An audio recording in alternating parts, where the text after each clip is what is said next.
أعوذ بالله من الشيطان الرجيم. بسم الله الرحمن الرحيم. الحمد لله رب العالمين ولا عاقبة للمتقين ولا عدوان إلا على الظالمين. أما بعد، السلام عليكم ورحمة الله وبركاته. فلنتنني مرابا أتسكريتا فنارك أنتي فنارنا قصص القرآن يرتنتارا فوراكتا أو نتزاني مثل القرآن الكريم إنتو بنتي باش فيسبوك سي يوتيوب ني Muslim Media Malagasy ity. Maraka dia efa maro ireo tantara voarakitra ao anaty masina Al-Qur'an Karim izay noresidresintsika tamin'ity fandaharana ity. Farantetisika dia naka tantara anankiray izay tantaranao Anjeiry izay voalazan'ny Jesosy fa izy no zanak'Andriamanitra ary izay ihany koa toirana anaran'ny Judaisme. Amin'ity andro ity inshallah tsika dia aka tantara anankiray mbola ao anaty suratul Baqara ihany fa mahakasika any mpaminany Ibrahim alayhi salam sy ilay mpanjaka anankiray izay antsoina hoe Namroda. Namroda dia anisany mpanjaka iray amin'ireo mpanjaka izay nanjaka teto ambony tany ary voalazan'ireo manam-pahaizana amin'ny finoana Islam fa ny olona izay nanjaka manerana an'izao tontolo izao dia misa anankiefatra izy ireo. Ny roa amin'izany dia mpino Islam fa ny roa ambiny kosa dia tsy mpino Islam. Izany hoe ny olona nanjaka manerana an'izao tontolo izao tsy hoe amin'ny tanàna anankiray fa manerana an'izao tontolo izao dia misa efatra, roa mpino Islam ary roa amin'izany dia mpikomy any Allah subhanahu wa ta'ala. Ny roa mpino Islam dia mpaminany Sulaimana alayhi salam sy ny mpaminany anankiray antsoina Dhul-Qarnaini. Izy roa reo no mpaminany nanjaka manerana an'izao tontolo izao. Mpanjaka mpino Islam izany. Fa misy kosa mpanjaka anankiroa izay nanjaka manerana an'izao tontolo izao ihany koa saingy tsy mpino Islam izy ireo. Dia ny voalohany an'izany antsoina hoe Namrod izay niady tamin'ny mpaminany Ibrahim alayhi salam ary ny faharoa dia antsoina hoe Bakhtansar izay mpanjaka ihany koa tsy mpino Islam. Kay Namrod iray amin'ireo mpanjaka nanjaka an'izao tontolo izao ary niaina sy nipetraka tao amin'ny toerana antsoina hoe Babil na Babylone tao Irak niaraka tamin'ny mpaminany Ibrahim alayhi salam izany. Io mpanjaka io dia mpanjaka anankiray mpanao tsingalazolena,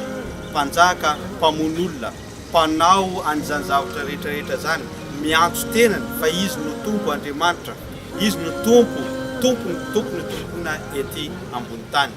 Ka io mpanjaka io zany miantso ny olona rehetra ka ny vahoaka rehetra tamin'izany fotoana izany nanaiky avokoa fa izy no tompony izao tontolo izao ka nanompo an'izany mpanjaka zany izany olona izany. Ary mpanjaka any Namroda dia nanjaka teto ambony tany nandritra ny 400 taona katroka araka amin'ny voalazan'ireo mpahay tantara. Ka tamin'io vanim-potoana io indrindra no nateraka ny mpaminany Ibrahim alayhi salam ary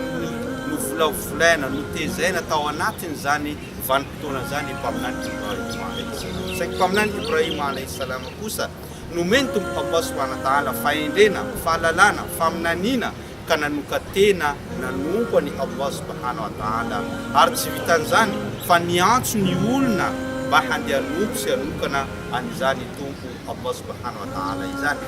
Ka rehefa nandeha izy nandeha ny tantara dia niantso ny olona maro ny efa manoka resy lahatra tamin'ilay faminanina izay noety mpaminany Ibrahim sy ny finoana izay nifikirana zany mpaminany zany dia nanomboka tonga teo am-potsofiny zany mpanjaka ny Namroda zany ny faminanina sy ny asa izay ataony mpaminany Ibrahim.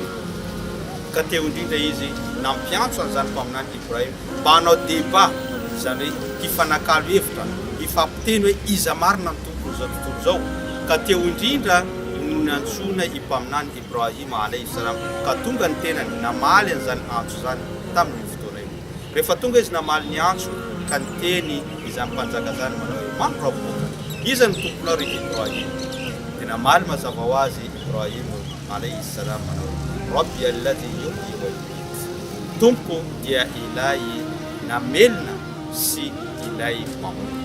Ka rehefa hitan'izany mpanjaka izany fa niteny nivaliteny Ibrahim dia malefaka tsy misy dikany eo anatrehany satria izy mpanjaka mpanambony tena niantso ny olona ho tompo, niantso ny olona ihany koa mba hanompo azy. Dia inona zavatra izay nataony tamin'io fotoana io hoe raha ohatra ka ny tomponao mamelona sy mamono dia fantaro ry Ibrahim fa zaho ihany koa dia mamelona sy mamono ihany koa amin'izao fotoana izao. inona zavatra zay raha tony mpanjaka io nampiantso izy ireo miaramilany mandehananareo andehany amponja any amin'ny prison dia raiso ny gadra anankiroa avy any amin'ny prison dia rehefa azonareo zany gadra anankiroa zany ray vonoy ary ray dia averao velona rehefa nitanteran'ireo miaramila izany zavatra izany dia hita tokoa fa nivonona ny gadra anankiray ary navelavelona ny gadra anankiray dia teo izy niteny tampaminany Ibrahima alayhi salam manao tsy hitanao very Ibrahima fa mamelona sy mamony ihany koa tenako rehefa niteny an'izany mpanjaka io zany hoe niseho fa hoe manohitra ny Allah niseho izy fa hoe mahavita mamelona sy mamony tahaka ny tompo Allah subhanahu wa ta'ala dia hitany Ibrahima alayhi salam fa tsy kinga saina izany olona izany ka nitondra borofo anankiray lehibe hafa koa ry Ibrahima ka teny izy manao ny tompo dia ilay mamoaka ny masoandro avy any atsinanana ary mampilentika azy any andrefana ka za mangataka aminao ry mpanjaka ho indray andro fotsiny mba mangataka aminao baovao avy any andrefana ny masoandro ka ilentika any atsinanana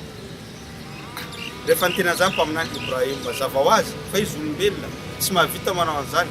dia fa bohita alladhi kafara tsy nahavita namaly tsy nahavita nahita argument intsony izany mpanjaka izany ka tavela teo ny débat tapitra ny débat ary nosazina mpaminany Ibrahima satria tsy nahavita nanakenda tsy nahavita namaly zany mpanjaka iny ka nitetika ny fanasazina mpaminany Ibrahima izy tamin'izay fotoan'izay inona ny lesona azontsika tsoana amin'ny tantara izay hitantsika kely io ny lesona azontsika tsoana dia indraindray ny olona rehefa mitondra ambony ny toerany na ihany koa izy manana maizy azy mitondra firenena matetika manana an'izay toetra manambony tena ary miantso mihitsy aza indraindray fa izy no Andriamanitra na izy lehibe ilainahary an'izao fotoana izao tahaka ny nahazo an'izany mpanjaka izany tsy vitan'izany fa maro ireo mpanjaka tsy izy rery ihany no niantso fa izy ny tompo fa Firaona anisan'ny niantso fa izy ny tompo ny mpanjaka hafa amin'ny teo ashabul ukhdud niantso fa izy ny tompo izy zany dia mieritreritra fa izy tompo ho tompo iny izany rehetra zany ka ny harena sy ny fanjakana indraindray mampiditra ny olona ao anatin'izany fakapanahy hanambony tena ary antso ny olona mba ho tompo izao ny faharoan'izany dia ilaina mipino Islamo indrindra ianao zay mitony tenanao ho mpanao dawa na ihany koa mpiantso ny olona anaraka ny finoana Islamo ty afatra anankiray apita aminao metezanao intelligent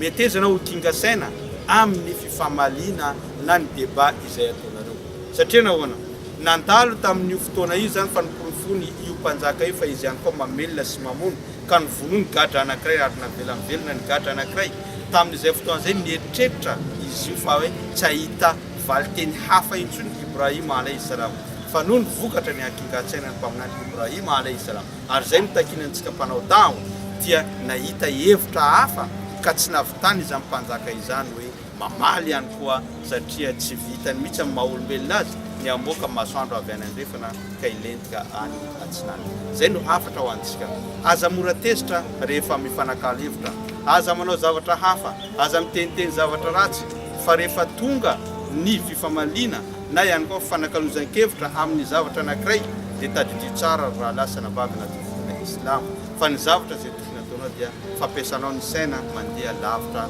ary ihany koa mampiasa azy amin'ny tontolo izy zay ngamba no lesona tentsika nampitaina ary zay ny tantara ny mpaminany Ibrahima alayhi salam sy ilay mpanjaka antsoina Namrud ka zay ihany koa no entintsika namarina ny fandarina tamin'ity androany ity isorako no nanaraka zany hatrany am-piandohana ka hatramin'izao fiafaran'izao ny tenako dia mameno fotoana ho amin'ny manaraka indray wassalamu alaikum wa rahmatullahi wa barakatuh